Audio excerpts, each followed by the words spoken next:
Greetings, dear viewers. This is George from Ireland. I'm continuing my series about international relations between 1919 and 39 for History GCSE. This video is about the consequences of the Paris Peace Treaties. What was the German response to Versailles? Well, it was an acrimonious one. They were clearly unhappy about losing some of their territory, having their military so restricted, having to pay these ruinous reparations. Though they had seen some of it coming, even if it had been a Woodrow Wilson-style peace agreement, there would have been some losses, and they wouldn't have been severe. Nothing like as severe as it could have been. The country could have been split up. They could have lost half their territory, more. They could have had no army. Anyway, so the politicians who'd signed the armistice in November 1918, and those who'd signed the Treaty of Versailles in June 1919 were excoriated by others, called November criminals, accused of being traitors, accused by certain right-wingers of deliberately losing the war. This myth had got around even before the Treaty of Versailles had been signed. There was the stab-in-the-back myth. General Ludendorff had been in charge of the German army at the end of the First World War, and he discussed this with the British general just after the First World War. The two got on incredibly well, considering they were about trying to kill each other a few weeks earlier. And the British general heard Ludendorff's explanation that it was defeat on the home front, that Germany could have won, but only they were betrayed by fifth columnists in Germany, socialist and liberal politicians who wanted Germany to be vanquished. And the British general said, "You mean you've been stabbed in the back?" And Ludendorff said, "Precisely." That's the phrase he used. But Ludendorff had lost the war. Germany had lost for many reasons, mainly numbers.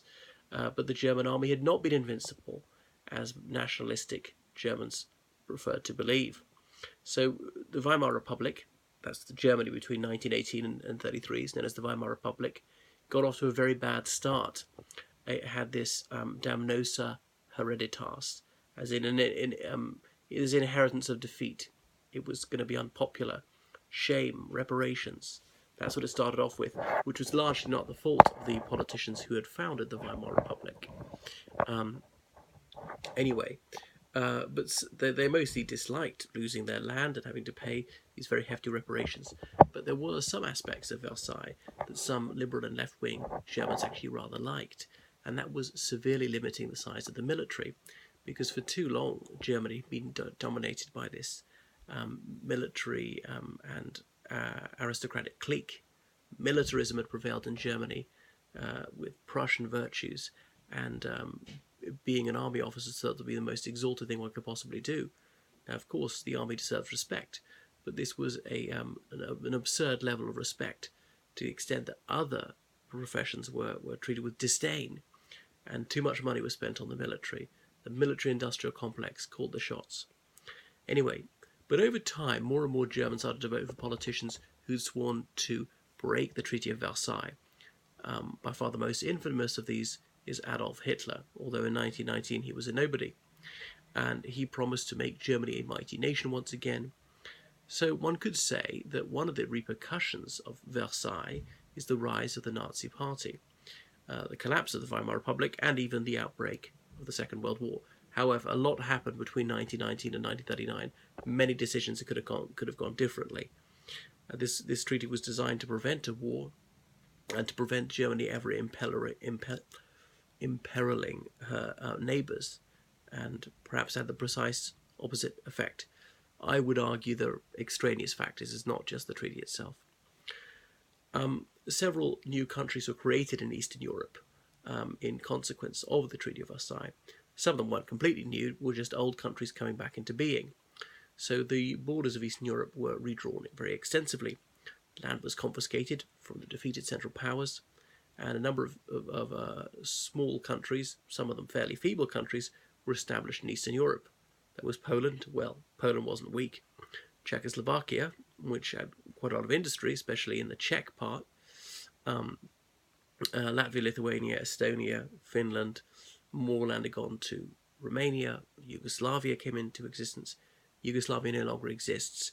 Yugoslavia is what we now call Slovenia, Croatia, Bosnia-Herzegovina, Macedonia, Kosovo, and Serbia. But Poland and Czechoslovakia both had substantial German ethnic minorities. This militated against the principle of national self-determination. And immediately some Germans who were resident outside Germany began protesting, saying, "This is unfair, we want to be part of Germany." So Hitler was going to have a built-in excuse to attack these countries, saying, "Well, I'm only doing it to liberate my German cousins who are so mistreated by the Poles and the Czechoslovaks." Anyway, and as you'll see, in 1938 he united with Austria, although in fairness, a high majority of Austrians wanted that. Later, he took over Czechoslovakia in two stages, October 1938 and March 1939.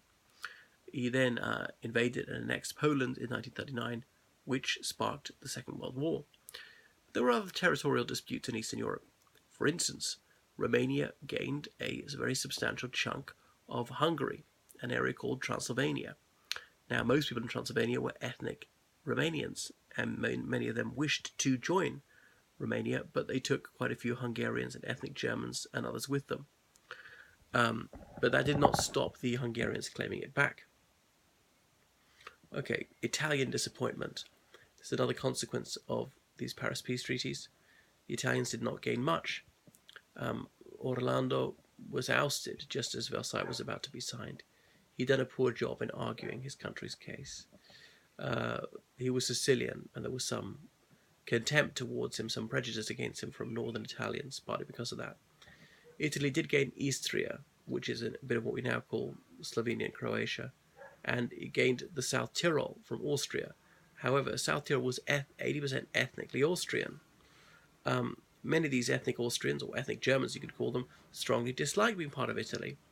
But the South Tyrol would make Italy a bit easier to defend if they went to war against Austria. They'd have more Alps. The Alps are the mountains there. Many Italians felt they'd been shortchanged for their efforts in the Great War. 800,000 Italians had been killed. That's out of a population of 35 million. In only 3 years, 800,000 young men killed. Italians called it the mutilated victory.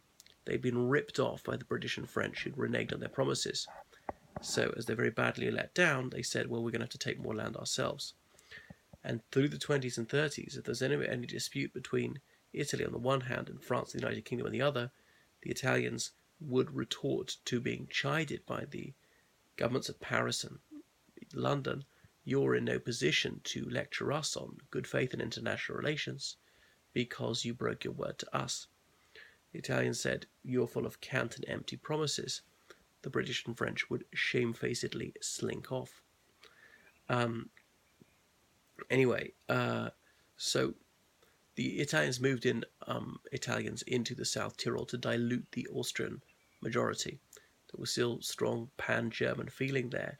Many people in the South Tyrol, ethnic Austrians or ethnic Germans you could call them, wanted to unite with Austria or indeed Germany as well. As recently as the 90s, I knew of Italian people there being refused rooms in a hotel. In 2004, you could still buy a beer there called Sieg Heil, meaning Hail Victory. It's a Nazi slogan with a picture of Hitler on it.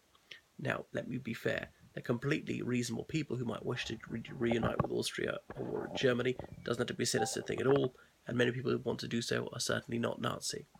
So one mustn't over-egg such things. The Italians wanted the port of Fiume. A bare majority of people there were ethnically Italian, and just because someone's ethnically Italian doesn't mean that somebody necessarily wants to join Italy.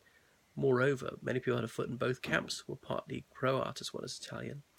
But Fiume was legally part of a country called Yugoslavia. This flamboyant ultra-nationalist poet, Gabriele D'Annunzio, he led his armed followers and he took over the city. He was taking a break from composing his lunatic verses about drinking tea from the lips of his beloved. He was a crypto-fascist and he ran the city in his characteristically melodramatic style for a while. The Italian government was embarrassed, eventually deposed D'Annunzio, who had challenged them to kill him. D'Annunzio, a private citizen, had seized the land of another country with his own private army, done it in the name of Italy. The Italian government had said, no, you mustn't do this. The Italian government had been unpopular for stopping D'Annunzio. D'Annunzio was a hero to many ordinary Italians who said, well, our government is too limp-wristed and he's just gone and taken it. It should be ours. They should back him up. What traitors they are for arresting him. They're taking the side of the enemy against us. Because remember, people in Croatia, a few ways in now what's called Croatia, they'd been part of Austria-Hungary until 1918, and in the Austro-Hungarian army and navy, and therefore fighting against Italy to the year before. Anyway, in 1922, Benito Mussolini became the Prime Minister of Italy. He led the fascist party. He dismantled democracy bit by bit and established a dictatorship. He vowed to make Italy respected amongst nations, but that meant feared in his book, and he tried to associate himself with D'Annunzio. So one could argue that the Paris Peace Treaties are also partially responsible for the rise of Italian fascism.